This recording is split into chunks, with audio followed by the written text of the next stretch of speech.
সবাই পালন করবো।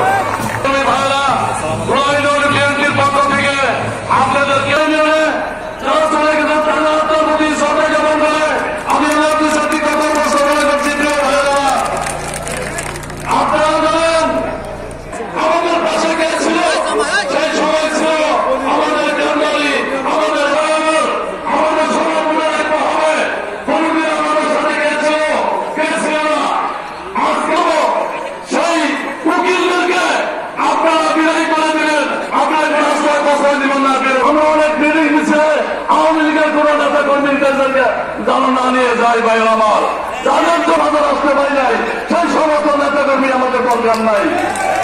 আজকে আমি যে সমস্ত নেতাদের কারণে আজকের প্রধানমন্ত্রীর কি আমাদের নেতা আবুল কালাম আজাদ সিদ্দিকীকে অনুরোধ করবো সাধারণের নেতৃত্বে ঐক্যবদ্ধভাবে আছে। আমি কালামকে বলতে চাই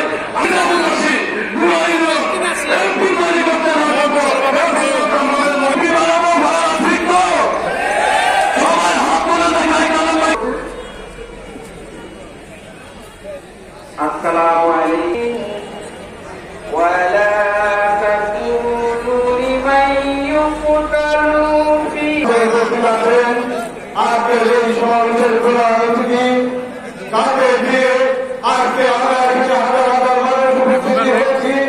ছেলে নেতা সারা বাংলাদেশ জাতীয় নির্বাহী কমিটি আমরা প্রতিটি মিছিল মিটিং করবো শান্তিপ্রিয়ভাবে। আমরা প্রতিটি মিছিল মিটিং করব। আগামী দিন বাংলাদেশের নেতৃত্বে যে বিএনপি আসবে সেই বিএনপির নেতৃত্ব যথাযথ শৃঙ্খলবদ্ধ হয় এটা মাথায় রেখে আমরা সকলে কাজ করবো।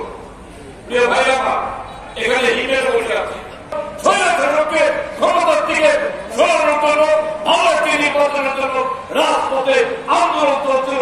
সেই আন্দোলনে শহীদ হয়েছিল হিমে। তার চোখ দিয়েছে কে? হাসিনার নির্দেশে হিমের চোখ চলে গিয়েছে। ভাইরা এরকম অনেক ভাইরা আহত হয়েছে, অনেক জীবন। তবে গোড়াই ইউনিয়নে আমরা যেটা লক্ষ্য করছি এই গোড়াই শিল্পনগরী অঞ্চলে ঘনবসতি এলাকা মির্জাপুর উপজেলার মধ্যে সবচাইতে গুরুত্বপূর্ণ এই এলাকা। সবচাইতে এই দলের ভিতরে যারা বিশৃঙ্খলা সৃষ্টি করবে, যারা অনুপ্রবেশকারী, যারা যদি আওয়ামী লীগ করবে, তারা আপনাদের ভিতরে ঢুকে আপনাদের মধ্যে বিশৃঙ্খলা সৃষ্টি করার একটা অপচেষ্টা চালিয়ে যাচ্ছে। এই অপচেষ্টা কারা করে এগুলো আপনাদের চিহ্নিত করতে হবে। যেসব বিএনপি নেতারা তাদের আশ্রয় প্রশ্রয় দিবে সেই বিএনপি নেতাদের বিরুদ্ধে সাংগঠনিকভাবে